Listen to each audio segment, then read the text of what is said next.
Hello friends. So this is the third lecture on Aristotle. First one was an introduction. Second one we defined what imitation is.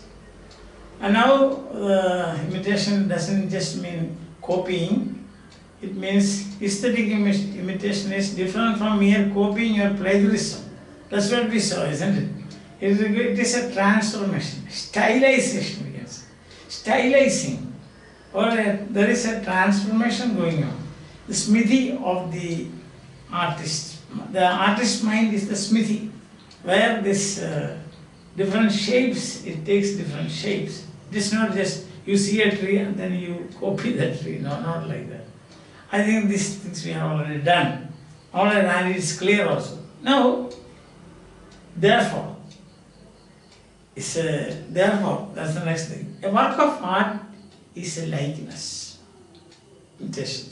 So we define it like that. What is a work of art? A work of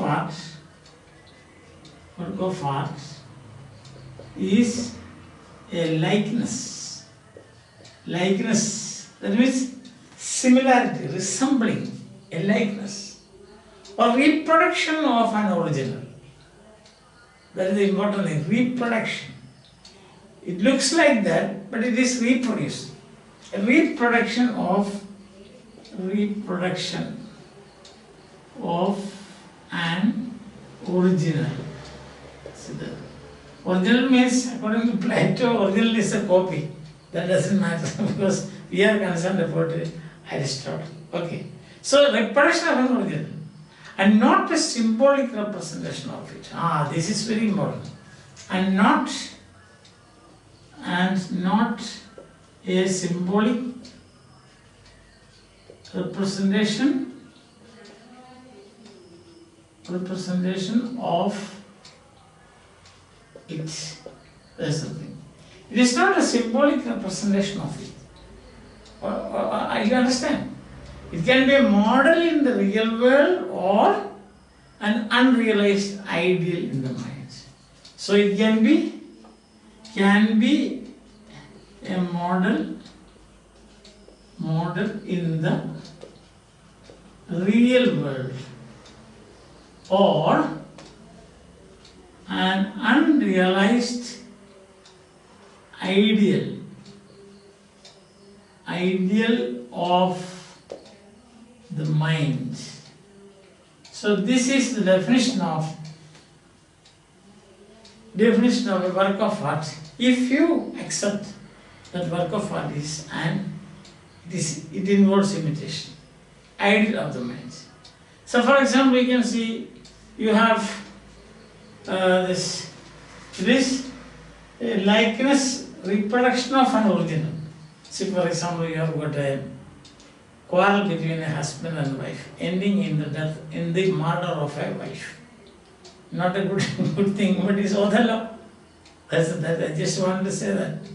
Or you find that there is a wronged son. The son is wronged by his own mother and uncle, and he takes revenge. So it's a work of art, it's likeness. Or a reproduction of an original. Something must have happened somewhere. You know, Shakespeare's plays, they are not original story, the fabula. The fabula was not his, but he borrowed it from the extant stories of folklores and so on. So that is a likeness. But another point is, it cannot be a symbolic representation of it because there is a reason. The reason is, symbols have no one-to-one relation. That is Saussure. Ferdinand is Saussure. Symbols, the meaning of symbols are arbitrary. There's no contents. Meaning is produced by difference. So symbolic art is not symbolic. Not a symbolic representation of it. There should be likeness. For example, you say you draw something like this, and then this is a symbol for a cat. You cannot do that. It should look like that. Understand that?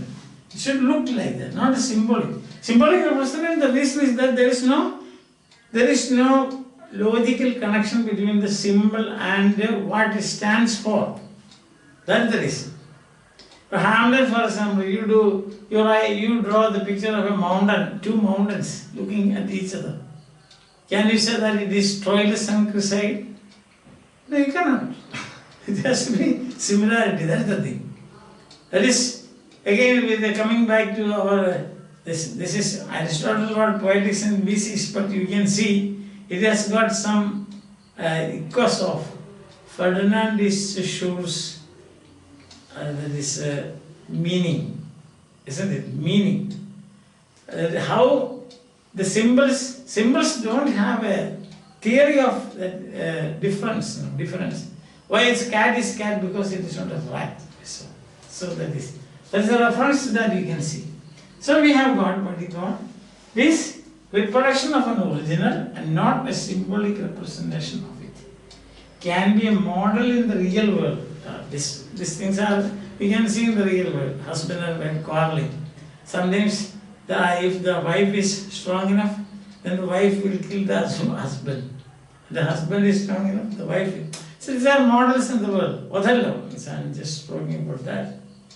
Or you can see that the love between Troilus and Chryside, it happens when she found a better person, Diamond, the Greek Diamond. She left the Trojan because she found that is better. There are many other interpretations for that story, but this is a simple, direct, straightforward interpretation of that. So these are things that happen in the world. The prologue to Canterbury is quite, it happens in the world. People come together from different places and they sit around and probably it will be a lodge or something or an inn, and then there will be a leader. The leader will be talking about their journey and say how to proceed with that journey. Things happening even now. So this is a likeness. It is reproduction of an original. Maybe it might have happened. We do not know. And then it says, this can be in the real world, model in the real world. In the real world, then it is reproduction. Or an unrealized ideal of the mind. To a Skylark, Shelley's unrealized ideal. Or on a Grecian urn, John Keats, is an unrealized ideal. But it has something to do with the reality. Skylark, he saw the Skylark. Or on a Grecian urn, he saw the Grecian urn. So description given there. Again, but things that are described there, had melodies are sweet, though some head are sweeter, etc., etc. That is an unrealized idea of the mind. You understand that? So once again, this is the work of art. If you accept imitation as a theory of art, art imitates nature. Art imitates nature. When you say that, Aristotle's Poetics you have summarized. I mean the other class, the last class we saw that, right? Yes. And then work of art is a likeness, a reproduction of an original. I have given you examples already, and not a symbolic. It's not a symbolic problem. Because symbolic problem is that there is no one-to-one correspondence. The symbol does not tell you what it is. Understand? For that you need to do some indirect way of approach. Only then you will understand what the symbol is. That is the reason. That's the reason. Okay? So, this is work of art. Then what is the general pool from which you draw? Human life. That's it. Men in action. Poets, dramatists, poets mean dramatists also. Painters. Then dancing. It's men in action. So that's the thing. So the general pool is human life. Yes. Human life. Human life. Why human life, you know? According to Aristotle, landscape and animals, they are only background. These are all landscape and animal, landscape and animal, they can only heighten the situation. Animal, they can only act as background. That's why in Shakespeare's stage direction, you can see he doesn't much bother about that. He said, oh, this is Illyria. No description is given. It's a forest of Arden. That's all. They don't give, like if you consider, if you say Bernard Shaw's place, you can see, no, stage direction. 1 page, 1.5 page. But here is no, this is Illyria. Sometimes that is announced by a character himself. For example, another scene in the forest of Arden. Another place in the forest of Arden.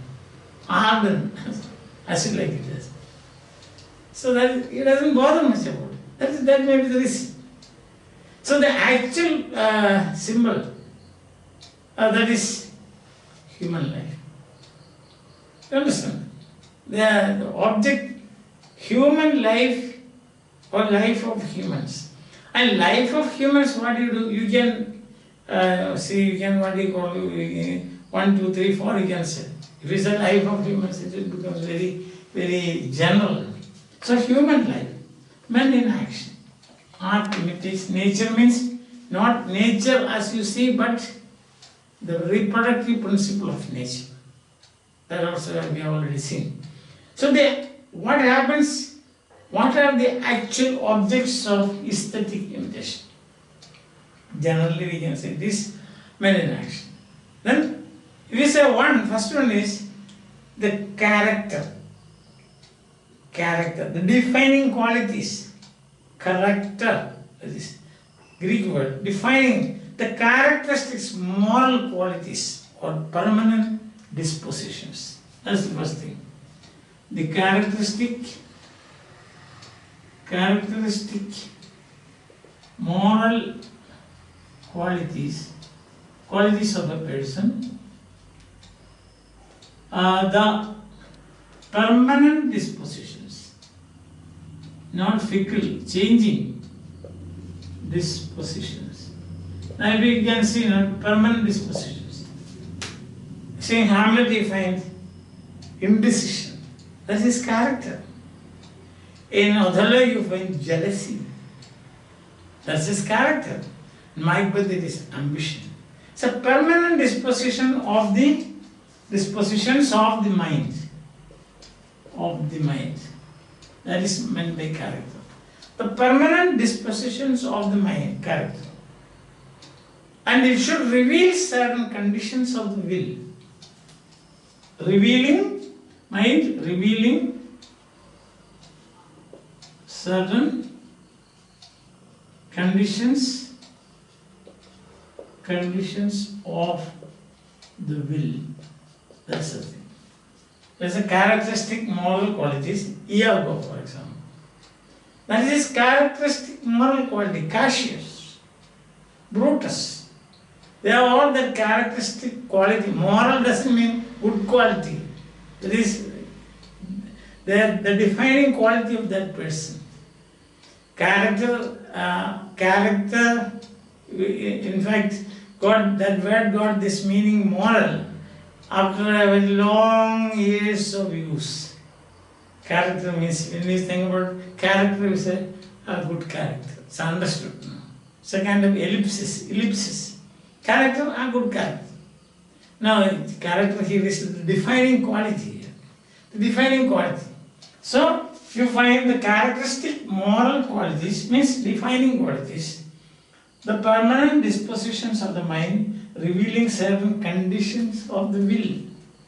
All these examples which I gave you, I think it is very clear. Right? In the case for Hamlet, in the case of, because these are familiar to you, Macbeth and so on also.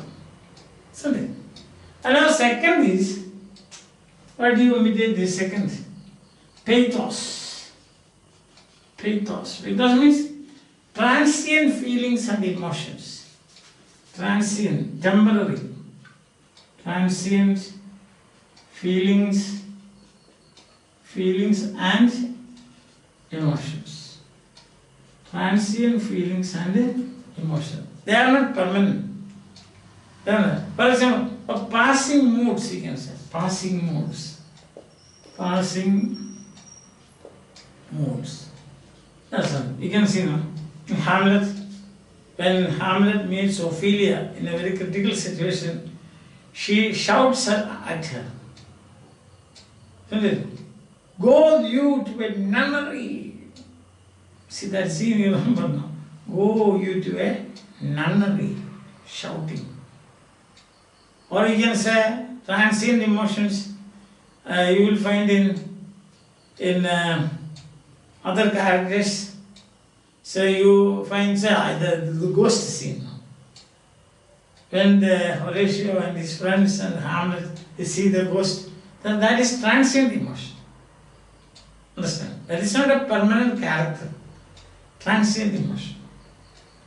So again you can see to a skylark. Take another example, same example. Or to the west wind.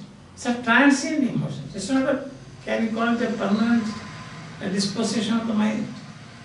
That particular moment this happened, then it bursts out. Daffodils. Birds of daffodils is transient emotion. Emotion collected in tranquility. Understand? Shelley's hell. Now the third,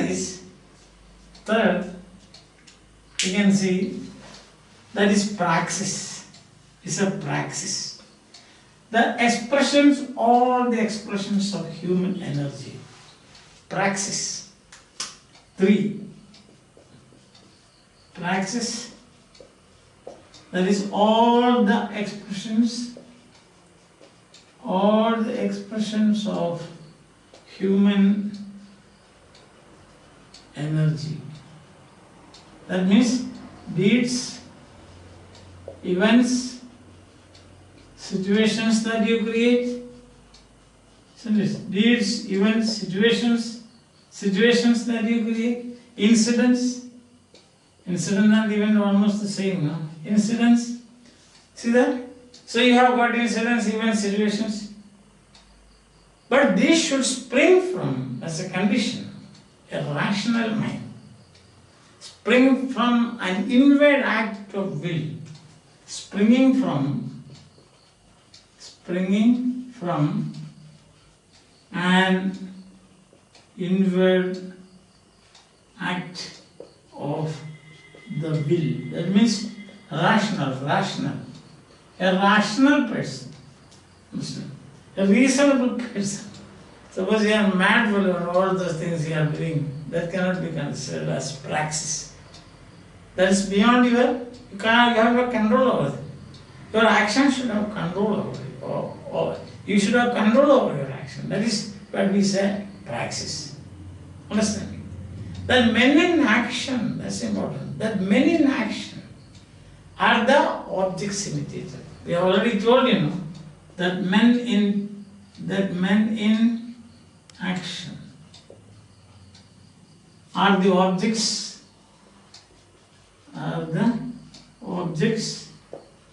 imitated. Men in action. So you are that men in action are the objects imitated. In fine arts. In fine arts. This is chapter 2. Chapter 2 of Aristotle's Poetics. Translation. In chapter 2, Aristotle original. If you read, you will find in chapter 2 that men in action are the objects imitated in fine art. In fine art. Understand? It's very important. You can quote this in your answer scripts. You can quote this. You quote this and get the highest mark. Understand? Men in action. So these are the actual objects of imitation. So we have seen character. That is character, a defining quality of a person. Character, not moral character, defining quality. Any defining quality. Ambition is a defining quality. Then secondly we saw pathos, the feelings, the transient emotions. It can happen anytime in the life of a person. Action, men in action, that also. And then you find that the actions that comes from an inward act of will. It can be incidents, it can be events, it can be situations, it can be whatever you do, all the expressions of human energy. It can be your cultural, your influenced by your culture and so on. So when you say chapter 2 of Aristotle's Poetics, the original text when you read you find this, men in action are the objects imitated in the fine arts. That means all the three. It includes all the three: character, feelings, that is pathos, and praxis. Not practice, but praxis. P-R-I. That is a Greek word, praxis. Pathos is also a Greek word. Pathos. And character is also a Greek word. That's the thing. Character. That is defining quality, all this. So character, then pathos, P-A-T-H-O-S. I think that's clear there. And praxis means expressions of human energy. Understand? So that is clear. Now, in imitation, just one more point today, imitation. What we must imitate is probable improbabilities are preferred to improbable probabilities. Simple. I'll tell you this. The probable improbabilities are preferred to improbable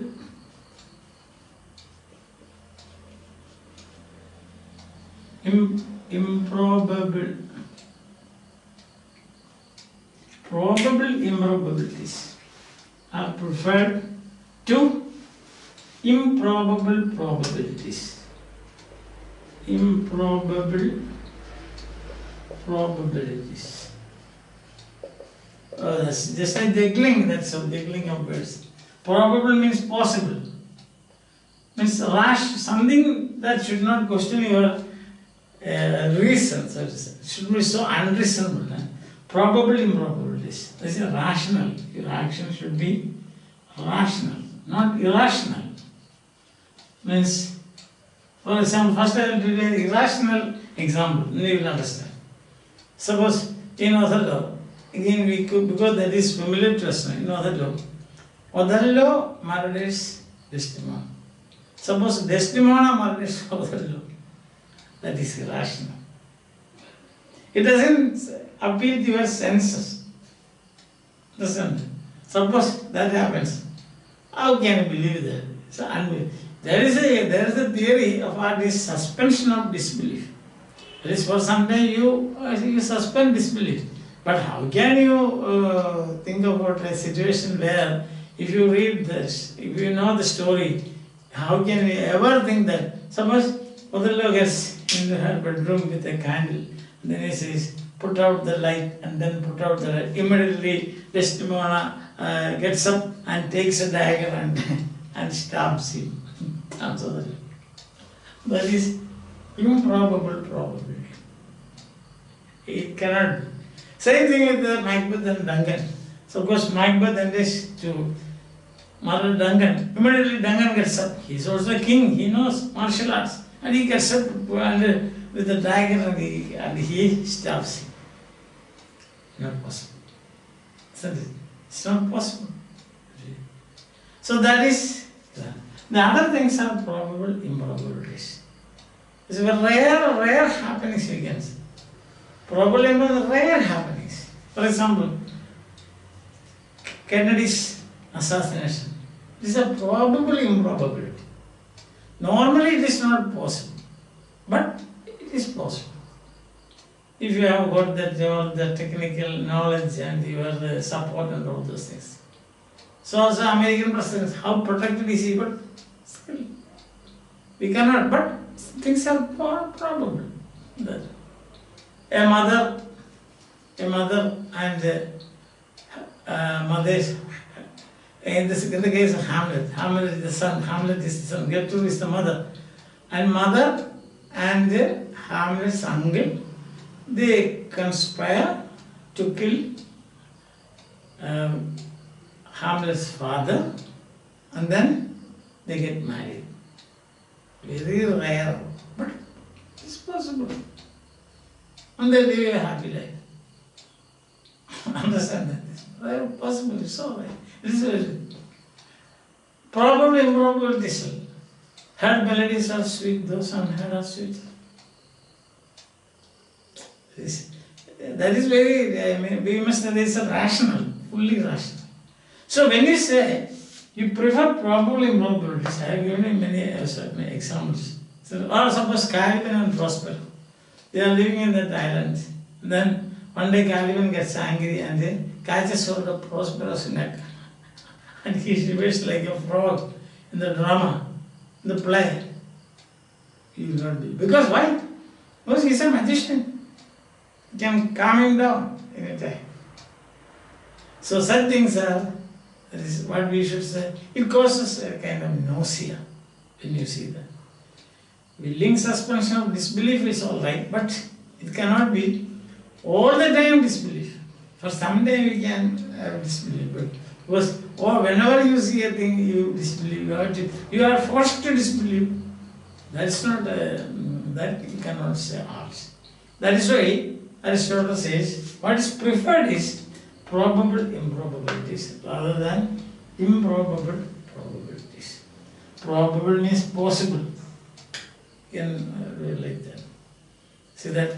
So from the examples I know, the second part is, as I told you once again, see for example, let's say, Caesar is in the Senate and he's talking. Then Brutus and Cassius, they come and stab him. Suppose the drama changes, the situation changes like that. The moment he comes, you can see Caesar was such a hefty fellow. Yes. The moment when Cassius, lean and hungry men, such men are dangerous. That's what Shakespeare says. Cassius, he comes, and you can see like this. Caesar is not suffering from glaucoma. Never it has been said. Pressure in the eye. No. So when he catch hold of him and they break him into pieces and throw him out. Understand? Like our heroes in our films. See, once in one film, I think that a hero in the enemy camp, there is 50 or 60 of them. They throw a bomb at the hero. The hero catches it like a cricket ball and throws it back to him. Such things will come under improbable probabilities. Irrational, you cannot justify that. I hope things are clear to you. Alright? So today we began like this. A work of art is a likeness, not a symbolic representation. It is, an original is reproduced. An original can be probable improbability. That's a different thing. So that is the thing. Then we saw the actual objects. First one we saw the character. And that character should be of that effect. A rational human being. Not an irrational. Irrational in the sense there is a mentally deranged person. Cannot be. Actions of a mentally deranged person cannot become objects of imitation. Secondly, we saw transient emotions. It can happen anytime. And then that we saw praxis. That is all men in action. Art imitates men in action. Alright? I hope this is clear to you. The remaining part of imitation, theory of imitation, you will see the next class. I hope you are following, you are enjoying my classes. So you must definitely share your enjoyment with your fellow students. Yes, that will be a probable improbability. Understand that? So till we meet again, bye. Have a nice time. Enjoy yourself.